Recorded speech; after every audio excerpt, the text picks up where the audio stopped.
Mga kahuwan, panoorin ang video na ito upang alamin ang pinaka-latest na balita tungkol sa lagay ng panahon at bagyo. Update today.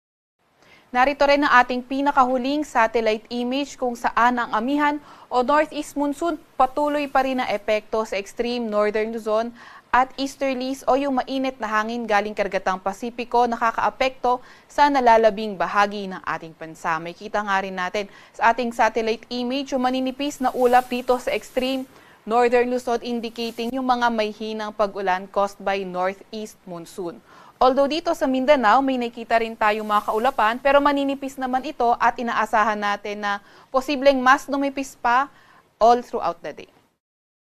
Kahapon nga ng 5 p.m. naglabas ang Pag-asa ng computation para sa heat index. Sa Metro Manila, as of 5 p.m. kahapon, ang naitalang heat index ay 36 to 38 degrees Celsius.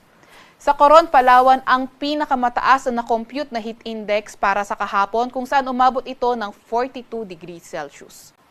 Ang forecast heat index naman ngayong araw sa Metro Manila ay posibleng from 36 to 37 degrees Celsius at ang inaasahan nga nating pinakamataas na heat index ngayong araw ay muli sa Coron, Palawan kung saan posibleng umabot ito ng 42 degrees Celsius.